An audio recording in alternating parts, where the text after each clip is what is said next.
नमस्कार, आप देख रहे हैं YouTube channel education portal Krishna. आज हम लोग इस वीडियो की मदद से उत्सर्जन चैप्टर से संबंधित जो महत्वपूर्ण वस्तुनिष्ठ प्रश्न है, कुल 31 प्रश्नों का संग्रह किया गया है। इन प्रश्नों का अध्ययन करने वाले हैं। इसके पहले हम लोग इसी चैनल पे अध्याय 1 से रिलेटेड जो चैप्टर था जय, प्रक्रम और पोषण, उसका वस्तुनिष्ठ प्रश्नों का अध्ययन कर चुके हैं। अध्याय 2 श्वसन से संबंधित जो महत्वपूर्ण वस्तुनिष्ठ प्रश्न था उसका भी अध्ययन कर चुके हैं। और अध्याय 3 से संबंधित जो चैप्टर परिवहन था उससे जो रिलेटेड महत्वपूर्ण वस्तुनिष्ठ प्रश्न बना था उसका भी अध्ययन कर चुके हैं। यदि आप उस वीडियो को नहीं देखे हैं तो इस वीडियो के डिस्क्रिप्शन बॉक्स में उसका लिंक अवेलेबल है, आप चाहें तो देख सकते हैं। तो इसमें कुल 31 प्रश्नों का संग्रह है और उन प्रश्नों को पढ़ने के पहले, उन प्रश्नों को देखने के पहले आपसे एक छोटा सा निवेदन है कि यदि आप चैनल पर पहली बार हैं तो प्लीज़ चैनल ज़रूर सब्सक्राइब करें और वीडियो लाइक और शेयर भी करें। तो चलिए हम लोग उन प्रश्नों की ओर बढ़ते हैं। इसका पहला प्रश्न है कि ऑक्सीकरण निम्न पदार्थों का होता है। ऑप्शन है ग्लूकोज, वसा, दोनों, इनमें से कोई नहीं। तो ऑक्सीकरण ग्लूकोज का भी होता है, यानी कि इस चैप्टर उत्सर्जन चैप्टर से रिलेटेड जो बातें कही गई है उसी बात को यहाँ पे फोकस किया गया है कि ऑक्सीकरण तो बहुत पदार्थों का होता है, लेकिन मुख्य रूप से उत्सर्जन में जिन जिन पदार्थों का ऑक्सीकरण होता है उसी की चर्चा हम लोग करेंगे यहाँ पे। तो ऑक्सीकरण निम्न पदार्थों का होता है, ग्लूकोज का भी होता है, वसा का भी होता है। तो इसका राइट ऑप्शन सी है। इसके बाद प्रश्न संख्या 2, निम्न पदार्थों का विखंडन होता है। ऑप्शन है ग्लूकोज, वसा, प्रोटीन, सभी।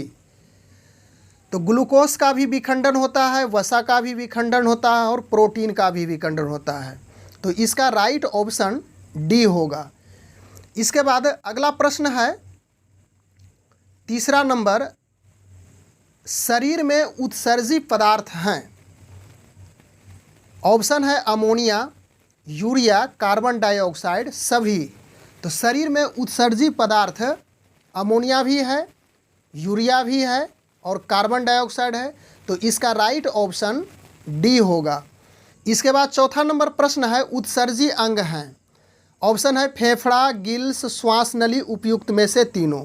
तो इसका राइट ऑप्शन डी होगा, क्योंकि उत्सर्जी अंग फेफड़ा भी है, गिल्स भी है और श्वास नली भी है। तो फेफड़ा का चित्र यहाँ पे दर्शाया गया है, इसे आप समझ सकते हैं, इस प्रकार से फेफड़ा का चित्र रहता है। उसके बाद गिल्स का, यह मछली में पाई जाती है, यह गिल्स का इमेज है। और उसके बाद श्वास नली यानी कि ट्रैकिया की सहायता से श्वसन की क्रिया होती है इनमें, कीटों में। तो इसका इमेज दिया हुआ है कि प्रोटीन के विखंडन से तेज़ी से बढ़ने वाला पदार्थ है, यानी कि प्रोटीन का जब विखंडन होता है तो सबसे तीव्र गति से सबसे कम समय में बनने वाला क्या पदार्थ है। ऑप्शन है ऑक्सीजन, नाइट्रोजन, अमोनिया, यूरिया। तो जब इसका यानी प्रोटीन का विखंडन होता है तो तेज़ी से बनने वाला पदार्थ अमोनिया है। Option number C. छठा नंबर प्रश्न, अत्यंत विषैला पदार्थ है। अत्यंत विषैला, ऑप्शन है नाइट्रोजन, यूरिया, अमोनिया, सल्फर। इस चारों में से छांटना है कि सबसे अधिक विषैला कौन सा पदार्थ है। तो सबसे अधिक विषैला पदार्थ अमोनिया है, जो कि इसका राइट ऑप्शन सी है। सातवां नंबर प्रश्न है कि मनुष्य का उत्सर्जन अंग है। ऑप्शन है वृक्क, मूत्रवाहिनी, मूत्राशय, उपर्युक्त में सभी। यहाँ पे चित्र से भी आप समझ सकते हैं, यह वृक्क दिया हुआ है, उसके बाद मूत्रवाहिनी है, मूत्राशय है और मूत्र मार्ग है। तो इस चित्र की सहायता से भी स्पष्ट हो रहा है कि मनुष्य का उत्सर्जन अंग वृक्क भी होता है, मूत्रवाहिनी भी है और मूत्राशय भी है। तो इसका राइट ऑप्शन डी होगा। इसके बाद 8 नंबर प्रश्न है, मनुष्य के शरीर में कितना वृक्क पाया जाता है। चित्र में स्पष्ट है कि एक इधर वृक्क हुआ और दूसरा वृक्क इधर, यानी कि 2 वृक्क पाया जाता है। तो ऑप्शन हम लोग देख लेते हैं, 1 जोड़ा, 2 जोड़ा, 3 जोड़ा, उपयुक्त सभी। तो मनुष्य के शरीर में एक जोड़ा वृक्क पाया जाता है, यानी कि इसका राइट ऑप्शन ए है, यानी कि 2 वृक्क, एक यहाँ पे एक यहाँ पे, यानी कि बायां। 9 नंबर प्रश्न है कि प्रत्येक वृक्क के हाइलम से निकलती है, यानी कि प्रत्येक वृक्क के हाइलम से क्या निकलती है, यह पूछा जा रहा है। ऑप्शन है मूत्राशय, मूत्रवाहिनी, अंडाशय, सभी। तो प्रत्येक वृक्क के, यानी कि दोनों वृक्क के हाइलम से मूत्रवाहिनी निकलती है, तो इसका राइट ऑप्शन बी है। इसके बाद 10वां नंबर प्रश्न, वृक्क बना होता है, यानी कि वृक्क बना होता है किस ऊतक का, यह पूछा जा रहा है। संयोजी ऊतक, पेशीय ऊतक, दोनों या इनमें से कोई नहीं। तो यह संयोजी ऊतक और पेशीय ऊतक का बना होता है, इसका राइट ऑप्शन सी होगा। 11 नंबर प्रश्न है, वृक्क की रचनात्मक एवं क्रियात्मक इकाई होती है। ऑप्शन है नेफ्रॉन, न्यूरॉन, दोनों, इनमें से कोई नहीं। तो वृक्क की रचनात्मक एवं क्रियात्मक इकाई नेफ्रॉन को कहा जाता है, और बगल में आप नेफ्रॉन का भी इमेज देख सकते हैं। इसी प्रकार से नेफ्रॉन का चित्र होता है शरीर में। इसके बाद अगला प्रश्न है, प्रत्येक वृक्क में लगभग नेफ्रॉन होते हैं, यानी कितने नेफ्रॉन पाए जाते हैं। तो यह हो गया 10 लाख, 20 लाख, 12 लाख या तो 25 लाख। तो प्रत्येक वृक्क में लगभग 10 लाख नेफ्रॉन पाए जाते हैं। ऑप्शन ए इसका सही है।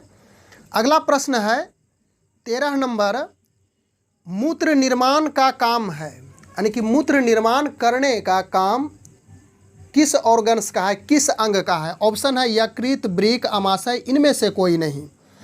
तो मूत्र निर्माण का कार्य, यानी मूत्र निर्माण करने का काम वृक्क का होता है, तो इसका राइट ऑप्शन बी है। उसके बाद 14 नंबर प्रश्न, मानव मूत्र तंत्र के भाग हैं, मूत्रवाहिनी, मूत्राशय, मूत्रमार्ग। तो इसमें डी ऑप्शन छूट गया है, इसमें सभी होना चाहिए, यानी कि मूत्रवाहिनी भी है, मूत्राशय भी है, मूत्रमार्ग भी है, तो इसलिए इसका राइट ऑप्शन डी होगा। 15 नंबर प्रश्न, मूत्र में सामान्यतः होते हैं जल, यूरिया, सोडियम क्लोराइड, सभी। तो मूत्र में सामान्य रूप से जल भी होता है, यूरिया भी होता है और सोडियम क्लोराइड भी होता है, तो इसलिए इसका राइट ऑप्शन डी होगा। 16 नंबर प्रश्न, वृक्क का कार्य है, यानी कि वृक्क का, किडनी का क्या काम है। मूत्र निर्माण, रक्त शुद्धिकरण, दोनों। तो इसमें वृक्क का कार्य मूत्र निर्माण भी करने का होता है और रक्त का भी शुद्धिकरण किया जाता है। यह वृक्क का इमेज यहाँ पे दिया हुआ है, तो इसका राइट ऑप्शन सी होगा। इसके बाद अगला प्रश्न है 17 नंबर, कृत्रिम वृक्क कहलाता है डायलिसिस मशीन, रक्तचाप मशीन, दोनों, इनमें से कोई नहीं। तो कृत्रिम वृक्क डायलिसिस मशीन कहलाता है, और यह डायलिसिस मशीन का यहाँ पे इमेज दर्शाया गया है। किस प्रकार से सिरा और धमनी में इसको सेटिंग किया जाता है, स्पष्ट रूप से इस इमेज से प्रदर्शित किया गया है। इसके बाद 18 नंबर प्रश्न है, हीमोडायलिसिस मशीन की रचना है। तो इसमें हीमोडायलिसिस मशीन की संरचना को दर्शाया गया है। आप स्पष्ट रूप से इस इमेज को थोड़ा सा इसको जूम करते हैं और हम लोग समझने का प्रयास करेंगे कि हीमोडायलिसिस मशीन किस प्रकार से क्रियाशील होता है। यह धमनी यहाँ पे और सिरा है, यानी कि सिरा में वो शुद्ध रक्त और धमनी में शुद्ध रक्त, इसको इस प्रकार से अरेंज किया जाता है। दाव पंप यंत्र यहाँ पे जुड़ा होता है, पंप यहाँ पे, उसके बाद डायलाइजर यहाँ पर है, रक्त जाने के बाद फिर दाव मापक यंत्र है, उसके बाद इस तरह से फिर पुनः शरीर में प्रवेश कर जाता है। इसको सावधानी से आप पढ़िए, समझिए। उसके बाद हम लोग अगला नंबर प्रश्न में पहुँच गए हैं, प्रश्न संख्या 19। इसमें भी उसी प्रकार फिगर के साथ बताया कि वृक्क नलिका अर्थात नेफ्रॉन का रचना किस प्रकार, संरचना उसका किस प्रकार से है। तो इसे भी आप देखिए, इस चित्र की सहायता से इसको दर्शाया गया है, इसे भी समझिए पढ़ करके।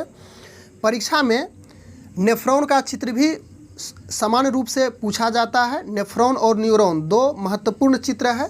तो यह नेफ्रॉन का चित्र, हम लोग न्यूरॉन का भी चित्र आगे चल करके समझेंगे कि किस प्रकार से उसका बनाया जाता है। उसके बाद 20 नंबर प्रश्न, कार्बनिक अणुओं के विखंडन से निकला उत्सर्जी पदार्थ है? तो इसका ऑप्शन है carbon dioxide, oxygen, helium, argon. तो कार्बनिक अणुओं के विखंडन से निकला उत्सर्जी पदार्थ कार्बन डाइऑक्साइड यानी कि CO2 है। इसका राइट ऑप्शन ए होगा। इसके बाद 21 नंबर प्रश्न, प्रोटीन और अमीनो अम्ल विखंडन के फलस्वरूप उत्सर्जी पदार्थ है, यानी क्या उत्सर्जन होता है, क्या निकलता है, यह पूछा गया है। तो इसका ऑप्शन दिया हुआ है अमोनिया, यूरिया, यूरिक अम्ल, और डी नंबर ऑप्शन छूट गया है, इसमें ऑल है। तो समझा जाए कि अमोनिया भी निकलता है, यूरिया भी निकलता है, यूरिक अम्ल भी निकलता है। इसका राइट ऑप्शन डी होगा। अगला प्रश्न है 22 नंबर, अत्यधिक विषैला यौगिक है। अत्यधिक विषैला यौगिक यानी कि सबसे अधिक विषैला कंपाउंड कौन है? यूरिया, अमोनिया, यूरिक अम्ल या तो फिर कार्बन डाइऑक्साइड। तो इन चारों में सबसे अधिक विषैला अमोनिया होता है, NH3, यानी कि ऑप्शन इसका बी सही है। अगला प्रश्न है 23 नंबर, विशेष उत्सर्जन अंग नहीं पाए जाते हैं किसमें? अमीबा, पैरामीशियम, यूग्लिना, इनमें से कोई नहीं। तो अमीबा में विशेष उत्सर्जन अंग नहीं पाया जाता है। उसके अलावा पैरामीशियम, यूग्लिना इत्यादि में जो भी है विशेष प्रकार के यानी कि एक फिक्स, एक निश्चित उत्सर्जन अंग पाया जाता है। अगला प्रश्न है 24 नंबर, उत्सर्जन का सबसे प्रमुख अंग वृक्क है किसमें? यह पूछा गया है। ऑप्शन है अमीबा, मनुष्य, पेड़ पौधे, इनमें से कोई नहीं। तो स्पष्ट है कि किडनी सबसे महत्वपूर्ण उत्सर्जन अंग मनुष्य का होता है, जो कि एक जोड़ी पाया जाता है बाएं और दाएं साइड में। उसके बाद अगला प्रश्न है 25 नंबर, वृक्क के द्वारा उत्सर्जन कितने चरणों में होता है? ऑप्शन है 1 चरण, 2 चरण, 3 चरण, 4 चरण। तो वृक्क के द्वारा यानी कि किडनी के द्वारा उत्सर्जन 3 चरणों में संपन्न होता है। राइट ऑप्शन सी है।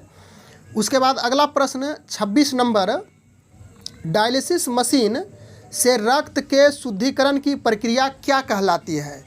ऑप्शन है हीमोडायलिसिस, पुनर्अवशोषण, दोनों, इनमें से कोई नहीं। तो डायलिसिस मशीन से रक्त के शुद्धिकरण की प्रक्रिया हीमोडायलिसिस कहलाता है। राइट ऑप्शन ए है।